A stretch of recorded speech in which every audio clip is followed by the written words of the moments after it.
Joy to the world, the Christmas rally has come. Happy holidays, everybody.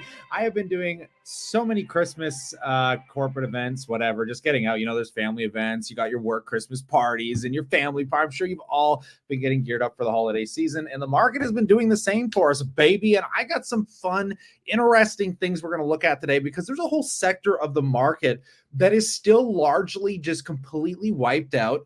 And I'm going through it and I'm just kind of mind boggled at some of the value that exists there, comparing it to some of the stocks that people are so hyped up about today when you kind of contrast the two of them. So I'm very much looking forward to getting into this. We're going to broad view the market as well. But first and foremost, I do want to laugh at some of the comments and go through some of the stuff over the week, because this week has been relatively historic and a great reminder why timing the market is damn near impossible, and timing when you're not in the market and missing these like crucial days when we get these absolutely extraordinarily insane rallies is just absolutely probably painful for those sitting on the sidelines. But some of these comments were great this week. Vic saying, first I thought you were a joke, then I thought you were a parody. Now I'm convinced you're confined by Bill C11, and there's only so much someone can say about Canadian stocks with TELUS, VDY, and one high bank day. Yikes. I admire the hustle, but yikes. I'm like, yeah, I beat the Canadian stocks like a dead horse sometimes, considering I'm mostly invested in the US. A question. If you had 25K, let's say as a number in this market, how would you use it if you only had to invest via ETFs? And how would you deposit it in full each quarter, over the months, I guess, or each quarter or each month? Thanks. And this is a very intriguing comment because it's kind of related to the last video that I did too. But 25 grand, I'm not trying to be very harsh about this, but 25 grand it's a good amount of money, but in the reality and the scope of building wealth, it is a very good starting point. And I wouldn't be hesitant at investing all of it at once in something like the S&P 500 and just moving on and trying to make the next 25 grand. But that's a decent little chunk of change, which kind of comes back into this comment that somebody posted as well. Like after talking about Jack Bogle, what a legend, everyone at the age of 20 should buy 10,000 worth of VOO and have it locked in an account with a $400 monthly contribution until they're, basically 50, take 30 years of not worrying about whatever the market is doing, stock picking while enjoying your life. And then basically at retirement, you're saving yourself a good 15 years before everybody else just doing that. Now, I'm not telling you to buy the S&P 500. I'm not a financial advisor. You do what you got to do, man, but always damn near be buying. And I wouldn't be worried if you're buying the highs or the lows, especially with 25 grand. You get a long runway if you're young. John, nothing is screaming buy, in my opinion. Oh, but we'll get there. I think there's some really good opportunities that still exist. It depends on what you're doing, right? It really depends on what you're doing, because my portfolio, and I've got to fix some stuff with this, because I've been running the math on my portfolio versus what I'm getting for returns in this spreadsheet, and it's not calculating it correctly. And I think the reason it's not calculating it correctly is it's taking like the total converted US dollar to Canadian dollars based on the current exchange, but not when I actually converted the currency. Because luckily my accounts have actually been like properly, because I've been in the S&P for so long now, for like 2 years. This is where I've been like hiding out and cost averaging, but because I converted the currency at a good time, it's showing a higher gain on my Royal Bank, my corporate account, than it is on this spreadsheet. But still, I mean, we're sitting in a pretty good spot. Even the spreadsheet saying I've got about 183K invested. We're over 200,000 now with the cash I have on the sidelines. I want to get over 200K invested, and my heart will be at peace once again. But we're getting there, man. It's been a wonderful end of the year, and we'll see if it lasts. A lot of people think this hype isn't going to be here for much longer. I am going to tell you that I believe that the rally is probably not over yet. And the only reason I can say that is because of the valuation on the bottom half of the market. And we'll see this on the Canadian and the US markets. I always find it funny that like a lot of people have been fear mongering so damn much, but you can't fear monger in a market where there is actually extreme amounts of value from different angles, right? Because you got to remember, going into the crash, everybody was in safety stocks, right? They were in your Procter and Gamble's and your Pepsi's and your all those kind of safety-based stocks, and tech stocks fell off a cliff. They absolutely got decimated, right? And then all of a sudden, tech stocks rallied back first when all of a sudden money started coming out of the safety stocks, and then safety stocks got wrecked. And now the dividend safety stocks are the ones coming back. I mean, look at over the last month. Tech hasn't done anything over the last month. Apple's up 5%, Microsoft's flat, Nvidia's flat. But when you zoom in on some of these, I mean, look at what's going going on down here. I mean, you're going to see Home Depot up 14%. You're going to see some crazy values in the banks over the last month. Wells Fargo's up 17%. I mean, you just look around here and you're just kind of blown away by the companies that nobody, really cares about finally coming back, right? And toward the end of this video, I'm going to explain to you what's going to happen to tech and if tech can sustain at these high values, because there's a critical factor that's about to come into play that I think people that talk about valuations don't even follow valuations, I've noticed, which I think is sometimes hilarious because they'll say, oh, tech is overvalued, but it's like, is it though? If it's growing at a 20% clip, these companies, some of these big tech companies are getting back up into the mid-teens of growth. I mean, it starts justifying a 20 to 30 times multiple, right? But I mean, you take a look at McDonald's. Look at this thing. McDonald's just jumped up a whopping 16% from the October lows. It's been a month and a half. Look at Home Depot. I'm really shocked that Home Depot is actually up this much, for example. But again, these are just kind of your wonderful little tech companies. I mean, in the dividend realm, or your dividend companies, but in the realm of like the dividend ETFs, you're seeing it, right? I mean, you're looking at, VYM here is up 12% from those lows, regaining, giving some capital gains finally for the year.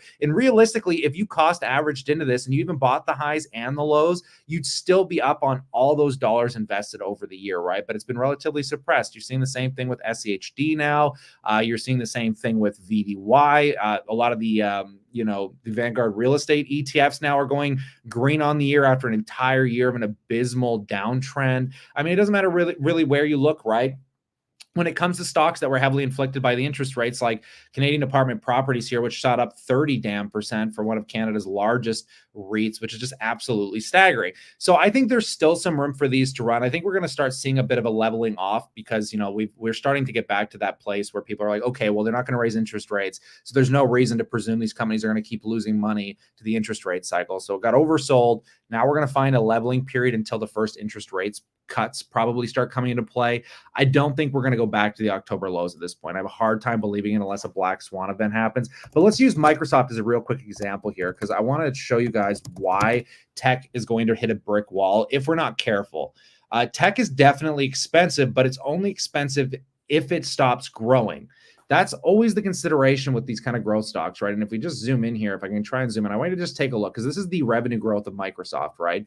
And if you take a look down here, we can see that it started recovering. I mean, we started coming out of the abysmal, everybody was actually not spending money because there's so much fear in the market, consumers tightened up. But now we're loose again. Consumers are spending, companies are growing. This is revenue. This isn't earnings, it is revenue. And if top line revenue keeps growing, it doesn't matter the expenditures, it doesn't matter the interest rates. It means the economy, GDP is still able to grow. There's still a lot of spending going on in the economy. And that's what we're seeing here. Like Microsoft's a good example. We're back to a 12% revenue growth rate, but you have to keep in mind that this is based again on, year over year quarterly. So when you go back a year, it's no surprise that it's growing at 12%, considering it was only at a 1% growth rate a year ago. So the big concern is this growth rate looks awesome because we're returning back to a normality, but you have to imagine that this growth rate is compared to the quarter prior. So we're kind of coming back to these areas, right? So in order for this to sustain, we need to go back to a place now where the next 3 to 4 quarters are in the teens, because we need to start nominalizing in the teens level of growth. If that sustains through this market cycle, then we're good. I mean, Microsoft will trade at a 30 times multiple and live there probably for a while. We'll be back into the market we were in post this crazy pandemic, interest raised recessionary environment. And then, yeah, great. Tech is going to be expensive. It's going to be expensive. It has been. I mean, you look at, I think the QQQ ETF has traded at a multiple of 30 for like the last 10 or I think the average over the entire QQQ ETF's lifetime, if I'm not correct, you can quote me on this, but I think the average price to earnings was like 29 or 30 or something like that.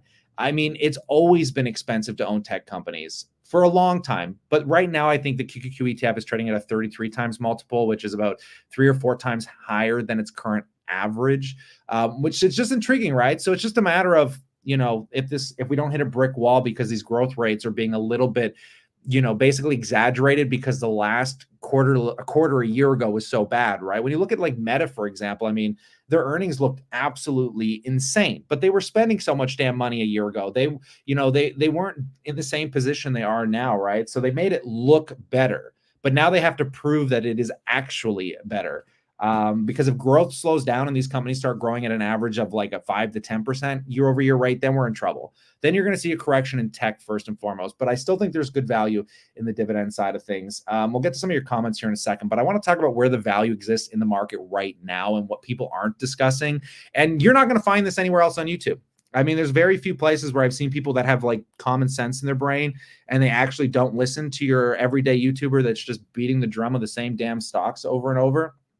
And I'm going to show you a handful of companies, and I just want you to take a look at them because I know you've never heard of these before. I've got a few of them, and they all exist in a really fast. I don't want to spoil it. Let me just, again, you don't have to buy this stuff, just as a good little anecdote to like, there is value always somewhere in the market. It's just a matter of, are you buying individual stocks? Does this stuff intrigue you? Or are you just cost averaging into an S&P 500, right? But look at, I think this is called Bungie Global SA, ticker symbols BG. This is a $15 billion market cap company, small cap. It's trading for a price to earnings multiple of only 8. And it's got a 2.5% dividend yield. Now, the long chart, this company's got a long track record, at least. It's not like a new company. It's been around for a while, and recently it's been hitting some really decent highs.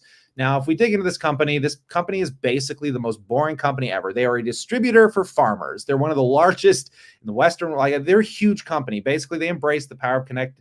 They give you kind of some BS, we connect everybody and blah, blah, blah. But they have 300 plus facilities. They connect farmers to basically stores and businesses. They've got warehousing, 23,000 employees. They're in 40 damn countries. It's a very kind of staple to society like business. Nobody's ever heard of these guys before, right? But you take a look at their net sales. They've declined. The market has been a bit tougher here. They've gone from 50 billion to 44 billion, and their margins aren't that great either at 3.5 billion. But they're still able to squeeze good margin out even in a declining revenue market. And 3.5 damn billion, yeah, we're not talking about 30% gross profit here like with a company like Nvidia. But for the stability this company offers to society and the fact that its business is so damn stable, it ain't going anywhere. It's got a really good, reasonable balance sheet. I mean, let's take a look at this one. Here you got Builders First Source. Now, this is kind of like your Home Depot, but in a much smaller cap realm of things. And look at this thing. Since its inception, we zoom out on this thing and look at the growth of this company. It's up 1,000% since it's been around in 2005. It's gone absolutely parabolic. And even still, it only trades at a price to earnings multiple of 13. You show me a stock that's gone this parabolic that trades at such a reasonable multiple. Like, I think there's banks out there that trade at higher multiples than that right now. These companies are just so fascinating to me, right? Because nobody even knows they exist. This is basically, it's the nation's largest supplier of structural building products. So they're kind of it's something similar to Home Depot, right? Like they have a whole warehousing of basically for home construction. Obviously, home building and a lot of things around construction have been in the toilet. So we can expect that there's going to be some revenue decline here, right? And there is, from 18 billion to 12 billion, and their gross margin sits at around 4.5 billion, which is down from 6.5 billion. Yet the stock clearly has something going on here, and you'd want to do some research and ask yourself, why is this company hitting an all-time high? How has this company been growing so insanely well? How does its price to earnings multiple continue to remain so strong? How is it doing all of this, right? So you might want to dig around and figure that out, because again, these companies have fairly reasonable balance sheets for small caps, right? They're very, very, they're not your micro caps, but they're definitely not on the radar of your CNBCs of the world, right? Here's one called Booz Allen Hamilton Holdings Corporation. Yeah, it's not an alcohol store, but over the last 5 years, it's up 179%. It's had a tremendous place of stability amongst many companies in the small cap realm. Look at the stability in this chart. Facebook's chart doesn't even look this great over the last, since basically the last decade here of stability. It's such a stable chart. This one trades at a high multiple, though. We're talking about a 56 times multiple. Now, Shopify, your Palantirs, Constellation Software, all of those trade much higher than this, right? They're trading at way wicked multiples. This thing trades at a 1.5% dividend yield as well. But this one also really similar to Constellation Software in Canada. It just has a diverse portfolio where they work in artificial intelligence. They bring like a whole bunch of different software suites to a bunch of different services. And in fact, I think they're one of the largest providers of AI and basically software to the governments. They're leading AI service to the US government. Who I thought only Palantir did that. If you listen to the regular YouTubers, that's what you'd think. They're involved in 5G and all kinds of interesting stuff, right? They're just a software company. So like software companies, the revenue is growing from 4 billion to 5 billion. They got some higher operating expenses, very similar to Constellation Software.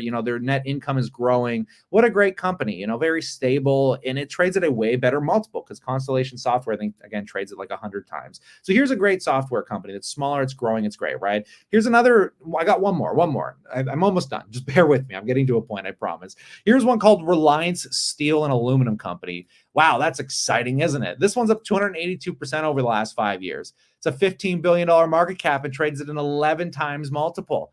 Could you imagine if real big companies like your Googles and your Apples traded at 11 times multiple? I mean, Apple used to trade at a 15 times. I think when I first bought Apple, it was trading at a 15 times. These companies actually trade at very reasonable valuations. They are integral to society. They have been growing steadier and more stably than so many companies that these YouTubers like to talk about these days. So you look at this company here, this is just a steel company. They're just a huge company that, they have 100,000 plus products, kind of remind you of 3M, but specifically in steel. So this company is going to deal with the volatility of the prices of steel and nickel, aluminum. I'm sure those are problems for this company. And sure enough, if we take a look at the 9 months, their revenue has declined slightly, but their margins are good. They're making 30% margins. They traded a great value. Yes, there's going to be volatility year over year, but over time, with the integralness of companies supplying these kind of products, you look at a chart like this and your jaw kind of hits the floor because this is a real company that still trades at a good value. It's kind of mind-blowing. And I'm not trying to pick on Palantir. Palantir could go to the moon. I'm just saying, when you take a look at a company like this that trades for a $40 billion value, which is so far than double most of the companies we just looked at in a 278 times multiple and only does $1.6 billion in revenue. I'm just you just want to talk about the variance in actual valuation versus what you hear about online all the time. Now, Palantir, don't get me wrong, I think under the $10 range was a favorable value, but all these companies we looked at, they're very great companies. They're very integral. They make way more revenue, and nobody even cares that they exist, right? That's all I'm trying to do is a one-to-one comparison. And the coolest thing about this is when somebody pointed this out to me, my jaw kind of hit the floor a little bit. The Vanguard Small Cap Value Index Fund, get this, trades at a total multiple of 11. It's like the cheapest price to earnings multiple of any small cap ETF I've basically ever come across. It has had some pretty good performance. It's not like the NASDAQ. I mean, from 2013, it's up, 155%. It's not in the same realm as the S&P 500, but keep in mind the S&P trades at a multiple of what now? I think we're getting into the 20s. What is the, let me just look this up. I'm actually kind of curious. How far have we gone with the PE chart on the S&P 500? Where do we sit today? That's just to give some kind of clerical difference between these kind of companies, right? So yeah, we're sitting at a 26 times multiple right now on the S&P 500. We are getting back into the realm of shit is getting expensive, right? So I mean, you can take that how you want. That's all based off growth metrics. If growth stays high, you can justify it 20 to 30 times in the S&P. But if you are truly a value investor, instead of sitting here and beating the drum that the market is too expensive and, it's going to drop, wait, stack cash, GICs, that is what so many people do when there's always value somewhere if you are truly trying to chase outsized returns. And this Vanguard Small Cap ETF holds all of these companies that I've been showing you. It's just I'm always just shocked and it's very diversified too. The more I look into this, the more I'm intrigued by the whole aspect of it. Because it's a very, focused ETF. It has a good yield overall. I think you're getting a 2.3% yield, super low expense ratio and stuff like that. And as mentioned, there's always that strategy of you kind of picking 3 or 4 ETFs that represent the broader market. Instead of buying a total market ETF, which a lot of people like to do, you could just buy a 3 or 4 ETF portfolio strategy that represents tech, represents the dividend stocks, represents the small caps, and you just rotate how you're investing in them. When tech completely tanked, you just increase the little bit more that you're going to be putting into the tech ETFs than maybe the S&P or small caps. And then where small caps at today, hey, maybe there's a bit more value here. Tech is overvalued. Start putting a little bit more money there. You could do a REIT ETF even if you wanted to, like VNQ, and you could have just put a little bit more there and just kind of play with the dials a little bit, but always be buying all of them, but just increase where the better value sits. And that would have actually led to some insanely good returns. Instead of sitting on your hands, presuming everything is just too expensive and the market's crashing and this and that, right? You just pick up the deals where they are, like we were just doing with dividend stocks. I've been touting over the last since October that like I'm not waiting anymore. Like I'm buying these companies because I know these dividend stocks are never going to go back to where they're currently sitting, right? I mean, and again, I'm not buying them individually. I would if I had access to my TFSA. But again, you look at something like Bank of Nova Scotia. This thing is not going to go back to where it was here unless something catastrophic happens. And I could be wrong, but we're not going back to the October low. Like there's no way that's going to happen. And I can tell you that because based off every historical thing with and we've been using their dividends, their dividend yield is a buying factor, right? So if you take a look at BNS, their dividend, sorry, I put dividend stock, but if you just go into macro trends and you look at the historical dividend yield on something like Bank of Nova Scotia, anytime Bank of Nova Scotia's dividend yield has spiked up dramatically, the stock immediately gained value almost every time in history. And it's doing the same thing right now. So you can just presume that over time, if the dividend spikes dramatically and gets really high, that there's only a window that's going to last for so long where those dividends are going to be there, right? So again, I'm just sitting here and I'm always just laughing when, people unsubscribe because I get a little too cocky sometimes in my videos. But I just hate when people they just detour the average person from investing, and it pisses me off so greatly. Or they try and lead you down like a pure path of like just penny stocks or whatever. And I try and give you the broad spectrum of value. And I don't think there's anything wrong with doing anything in the market. It's just not doing one thing specifically. Because if you just buy penny stocks, you would have been devastated through 2020. Like if you didn't take profit, you came out on the other side of that wreck. If you only bought tech companies, that was that was a roller coaster of a ride. Let's just read some of your comments here, and then I got a few more that we can get into. Actually, somebody had a good comment here as well, just kind of saying they kind of take advantage of this, saying that basically I hold small cap value ETF called AVUV as 20% of my portfolio, and it's up 7.5% in the last 2 days. It seems like interest rate speculation has an outsized effect on small caps or small cap companies. So let's just take a look. And this is AVUV. What is this ETF? So this is this is just a small cap ETF. It's up 20. Look at that, 20% year to date. And if you just bought the highs and the lows throughout the whole year, you would have seen a great return. It actually looks like let's zoom out to the all-time here. Actually, it's hitting an all-time high. I'm very surprised. So this could be a great ETF to look into as well. It's actually, since inception, it's pretty new. It's only been around since 2019. But considering how devastated small caps have been, how is this one at an all-time high? So these are the questions you want to ask yourself. You don't want to get caught up in the typical whatever YouTuber's talking about, because you're typically going to lose money. I was watching a guy explain this beautifully, and he's like, capitalism, unfortunately, especially in media, is very destructive. And I was talking about this very aggressively in the video I posted on Friday, is that we want to talk about what's going to get clicks, right? At the end of the day, YouTube and the internet used to be pure. People just talked about what they loved, what was crazy and weird, and just, there was no filters on anything, racism, sexism. It didn't matter, right? The internet was just a pure place of basically human evolution. It was just raw, and it was Wild West like.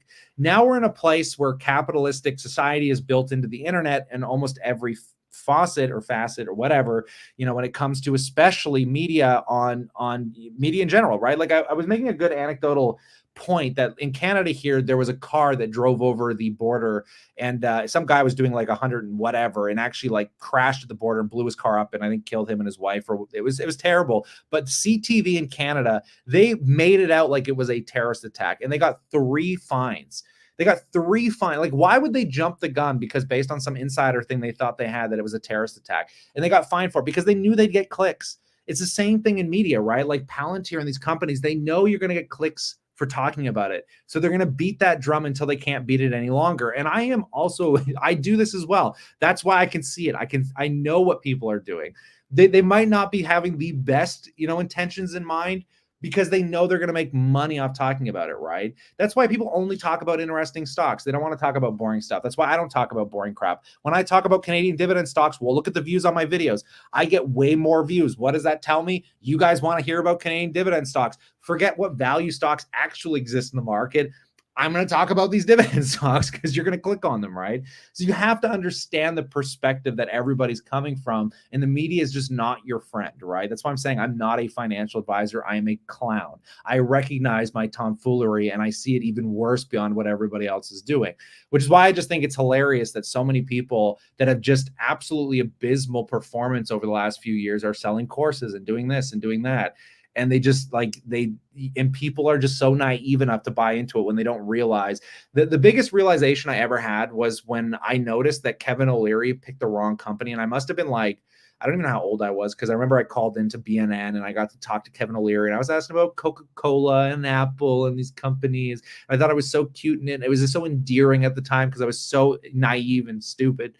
And then I eventually just woke up to the reality that Kevin O'Leary has no idea what the F he's talking about. If there's any good example, look at FTX. He was on frigging, Sam Bankman Fraud's back all the way to the very end saying, oh, well, let's wait to see how the court case goes. That it just shows you that billionaires don't know more than you do. They're just as stupid. It's an even playing field. You just got to sit there and do the homework and understand what you think you understand about it. Or again, just always have a clean path with cost averaging index.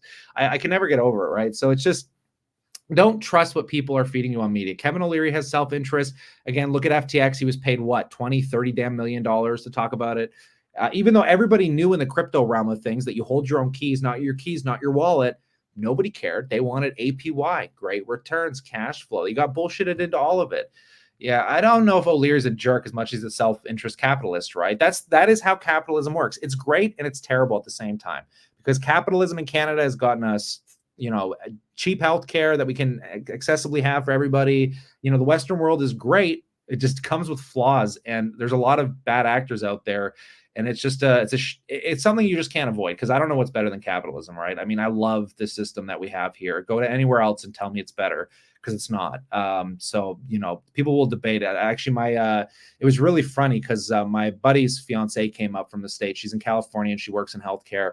She's actually a fertility clinic person. She's really interesting. We were talking about the differences between Canada's economy and the US, and where you actually get the most benefits. And it ended up being look at how progressive a country Canada is, right? In Canada, what do you got? You got the right to abortions. You've got most drugs are basically legal here today. Healthcare is, honestly, sometimes paying for it is better, but you can also pay for it privately in Canada. When you look at all the options you get in Canada, we have guns here and we ain't shooting up schools. I'm just saying. People seem to think Canadians don't have guns, but it's more regulated here, right? I'm not saying Canada is better than the States. I'm just saying that it's funny how segregated the US is to some extent. MindMed had 80% of participants in phase 2 positive improvements in 200. Speaking of drugs, a 200 patient study will likely be moving to phase 3. Yeah, we actually still hold shares of MindMed. I don't talk about it ever anymore because the company got so eviscerated, and it was probably one of the greatest gains I've ever made in my life. And we took most of our profit. Let's see where MindMed sits today. It's always one of those stories that I could never sell out of, because it just, when you have a gain like that in a company, we rode this from 70 cents up to whatever it went to, they did some reverse splits and stuff. So it's not the numbers now don't justify it, but I think we rode it from 70 cents to something wherever it ran to, $8 or $10 or something. We made crazy. I think 1,000. I think this was one of those few 1,000% gainers that I've ever experienced. And I still think there's going to be huge potential in companies like these, but for now it's just a waiting game. And we locked up the shares that we got. And we just forgot about it for now. I don't really care what it does in between, but we'll keep some for nostalgia's sake, right? Even though you're Canadian, you're still great. I'm joking. That's funny. He's a smart dude, though. Kevin O'Leary, yeah. Are you concerned? The value trade and betting on falling rates is getting a bit crowded? No, I honestly don't think at all, really, because here's the problem, right? And this is what I keep saying, is that it's following earning. At the end of the day, there's going to be speculative movements in the market no matter what. But it always comes down to what that future projection is going to be. And I think TELUS is a good example of this. And it's one of my favorites because it's an infrastructure company. And let me just explain to you what I mean by this. So when it comes to a company like TELUS, this company is losing a lot of money to debt payments, just like real estate investment trusts are right now. And the reason I think these are still incredible buying opportunities is because there is going to be an interest rate cut. And those cuts are going to get more and more extreme. People don't think it will. I promise you, when new politicians come in, there's going to be so much pressure on the Fed, on the Canadian banks to cut interest rates, because the economy just does better. If there was ever a good anecdote of information from 2008 to 2020, with a low interest rate environment, we had steady growth and low inflation. We know we can survive in a market with low interest rates without it being detrimental. I mean, we raised interest rates and the economy didn't collapse. I mean, we're not seeing a complete collapse in real estate. I mean, everything seemed to be regulated pretty well after 2008. So people are like, oh, they're not going to cut interest. We'll never go back to 0%. I promise you, we're probably going to go lower than you think. It's just going to take time. And the companies that are going to benefit the most from that are the companies that are the most affected by it. If you buy companies like this and you just wait for the next 3 to 5 years, I'm highly confident that you're going to have outsized returns. I don't know what they're going to be, but they're going to be above market average. And we see that as soon as they talk about they're not raising interest rates anymore, guess what? That means no more money going to interest payments. That means we have a leveling off in earnings. That means we don't have to project out a lower future of growth in companies like TELUS and REITs and all these companies. So what happens? The stocks all of a sudden jump up, because now we can speculate on the new future of no more interest rates. That means earnings get better. So that means we're oversold. And now we're going back to a place of normality, right? Based on that news or based on that information. So that's kind of where we sit, right? So I'm not worried about it. I think people are still too fearful. I still think there's great value in a lot of these companies. That's why I'm still buying, and I'll be buying relentlessly. I hope tech pulls back because I think Google's the only best tech stock right now. I haven't bought any of it yet, but I'm still watching it pretty relentlessly. I like Google a lot. I like Tesla a lot. Tesla's far too speculative still. We'll see if I buy it next year when we get to that point. But Google is the new Meta. Google trades at a really cheap valuation and comparable to the rest of them. And I think it's far too underappreciated because its market cap, I think, should be more realistically around 2 trillion than 1.6 if we're doing it based off net income and growth, because Apple is not growing, yet Apple can trade at a stupid high multiple in a $3 trillion market cap, whereas Google is almost making the same net income. It's so close to making the same net income as Apple. So why does Google trade for half the valuation of Apple almost? It kind of bothers me a little bit. So I think if I was going to buy a tech company, it'd be Google instead of just the broader tech ETFs, because I think NVIDIA is getting sketchy here, and a few other companies. They got to keep their runways up, which I don't think is going to be possible. No collapse in real estate in Canada, just lots of tents. Yeah. That's the same everywhere though. Canada's, like I said, it's kind of a microcosm that Canada's getting worse, but go to LA, go to San Francisco and tell me that Canada's worse. Edmonton, every city has a tent city, right? And because population density is growing so dramatically in Canada, you're going to have, an increased population of people with mental illnesses and homelessness. And that's, again, another problem with capitalism is, rich people would rather be rich than help, the people that can't. I think there was a good anecdote that, like, if the upper income class had to be taxed specifically to help people that had pure mental illness and homelessness, I don't know how people would take advantage of it, because some people would, but if you could tax the higher end people and let them give up some of that, I'm sure you could solve a lot of problems. But again, capitalism doesn't really agree with that. People want to retain earnings for shareholders and shit, and especially these rich CEOs. Allen Gardens is a tent city. I'll get through a few more comments here, folks, and we'll finish up. What else we got here? Nutrien. Yeah, Nutrien's an interesting one. They're in the fertilizer game, if I'm not mistaken. No one really talks about that one anymore either, right? Nutrien. Let's take a quick look here, shall we? So for those of you that don't know, Nutrien's one of Canada's largest companies. It's $36 billion market cap. It looks like it's pulled back pretty dramatically here. 47%. It's trading at a 12 time. Actually, thanks for bringing this up. This is going to be one that I have to look at. So we're seeing a bit of a decline, obviously, in that income and revenue, but so many companies are declining through this tougher market environment. We all can't be tech companies, but this will change. That's what people have to understand. For good companies, foundational companies, it's not going to be like this forever. So there's a reasonable speculation that there's going to be some good value players in between this. And Nutrien could definitely be one of those with a 4% dividend yield and a 12 times PE right now, for one of Canada's largest companies. I mean, I have to dig into it, but yeah, thanks for bringing that up. That's one I should do a video on specifically. Thanks for that. Do you think you're going to dollar cost average into Tesla, and do you believe in the future of Tesla? So when it comes to Tesla specifically, it is a bubble right now, and it's a bubble that I want to buy into. And I know that's stupid to say, but I think the problem with Tesla is that, as much you could love or hate Elon Musk all you want, but the fact is the guy has built some astounding companies, and you have to be a great leader to do stuff like that. And Tesla just has the remnants of what Steve Jobs accomplished, just in a different realm. And I mean, again, you can hate the guy all you want. I don't agree with everything the guy does. I think it's absolutely foolish. He's on Twitter hanging out with Andrew Tate and, just all those people on that call. I was like, why do you rub shoulders with these people? They're a bunch of crazy people that they're like me. They're a clown. Like, Elon Musk doesn't need to be hanging out with people like me. It seems almost stupid, because you kind of become guilty by association when you hang out with a bunch of idiots. in my opinion. So I don't know why he's doing it. I get it. The freedom of speech, all this stuff. It's dumb. It's dumb. But when you look at Tesla, when it comes to the robotics and the fact that Elon is able to put such great leadership together, and every kid coming out of school wants to work for a company like Tesla and SpaceX, that they're going to get the greatest, they're just going to have the most talent working on the most pivotal solutions to trillion-dollar market cap problems. However, just like Steve Jobs predicted like the iPhone or the iPad back in the 80s or 90s. In the early 2000s, he's like, this is coming. And people are like, we didn't really know what it was going to turn into, because he literally described it. But you wouldn't have thought in the 80s that it would have taken 25 years for it to come into fruition. That's the problem with Tesla, right? You don't know how long it's going to be. I mean, the robotics, when Elon says we could be selling robots in 3 to 4 years, realistically, it could be 10 years, right? I mean, we don't even have that there's other car companies making faster electric vehicles than the one Elon launched in 2019 that hasn't even come into production yet. So, I mean, you gotta tamper your expectations with a company like this, but to own a little bit of it is a pure speculation, just presuming that if one of these things kick off in the next 10 or 20 years, and you need to have a long time horizon, because none of this value comes into play at least until 2030, when they completely cut off the production of ICE vehicles. So I want to buy it just purely out of speculation, just to see what happens, because I think it's intriguing, but I'm not going to put a huge amount of money and gamble on it. It's like Bitcoin. Tesla's more like Bitcoin today than, an actual valued company, because it's so expensive. It's just way too expensive for a company that so far only has produced cars and value. Yeah, it's fun looking at all the cool tech, but there's no value until it starts generating income, right?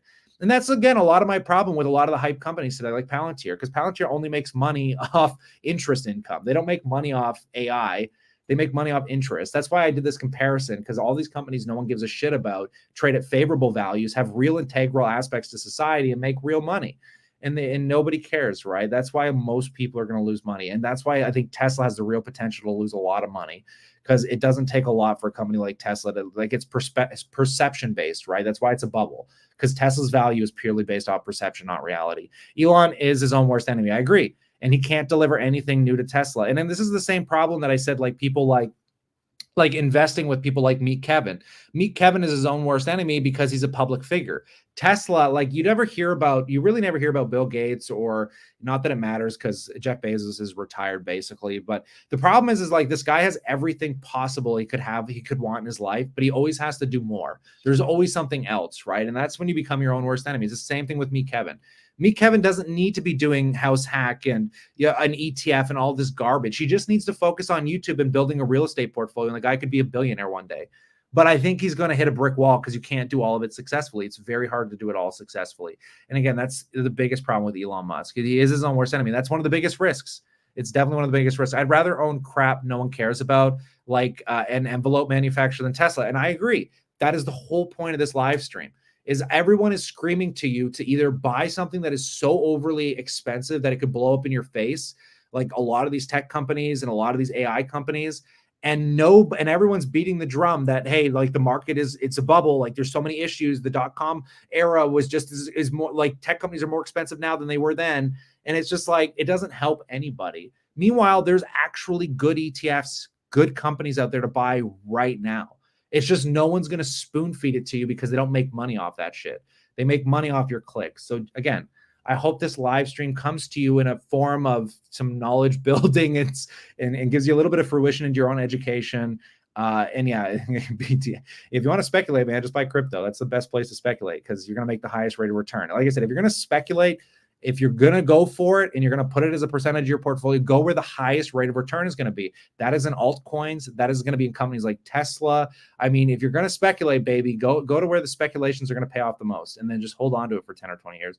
Or in crypto's case, I'd more or less swing trade it. Maybe not Bitcoin, but because we own some Bitcoin and Ethereum, but speculate on altcoins, because they're doing 50, 100% movements every other week. Shake Pay still going surprisingly. Yeah, we still shake once in a blue moon. My dad's actually, it's so funny. My dad's 66, 67. I'll leave you with a funny story over the holidays here, and I'll get out of here. But when it comes to crypto, my dad is he's like 66 and he's been shaking shake pay every day and he's collecting. He's no idea what he's doing, but he's got like $30 or $40 in Bitcoin that he's accumulated for free. Has no idea what he's doing. I'm telling him he should sell it and buy some coffee. He's like, no, I'm still doing it. But the guy is so my dad, he's a home builder. He does construction and foundational work. And my dad and my fiance is more of a city person. So like we don't have the most handiest of ideas of building things. My dad's definitely got a little bit more of a skill set in that aspect of his life. But my dad is like, we're trying to put up a wall mount because they just retired and they bought a new house and it's really cute, helping them move and put their lives and their retirements together. And my dad's trying to put a wall mount up and he's trying to find the stud in the wall by knocking, OG guys like knocking on the wall, hearing for the density. Okay, the stud's here, right? And my wife to be is like, are you sure? It sounds like you're just knocking a little louder on the wall. So my mom's like, you better get a stud finder and not just drill holes in the wall. So my dad finds a stud finder. It doesn't work. He's like, I don't need this. It's not working. Drill right through the wall. No effing stud. Pulls it out. He's like, shit. He thinks he found it again. Drills it again. 4 holes later, he finds the stud. And we were gutting ourselves. It was the funniest shit I've ever watched in my life, watching my mom lose her mind while my dad, who actually understands construction, couldn't find the friggin' stud of the wall to save his life. Oh, God, it was funny. Anyways, folks, I appreciate y'all stopping in. I'm going to head on out here. I hope you guys had a wonderful start to the holiday season. We're going to have to do some Christmas streams, maybe some giveaways, so stick around for that. And I appreciate everyone that's been supporting on Patreon. I don't shout out Patreon anymore because I haven't had enough time to put like a lot of value into it. But if you like the spreadsheets, I've been talking to some guys one-on-one. You get in my chat groups and stuff like that. Like if you want to have a personal conversation about business, social media business, some of the other stuff that I do, I'll answer the phone. Some of these guys literally pay $5 a month and I sit down with them for like an hour or two. We might even go out for dinner just to chat about this stuff. I try and bring what I can to value, but either way, you can always come back here for free, folks. Always fun. Stay cool, stay awesome. And as always, I look forward to catching you in the next one.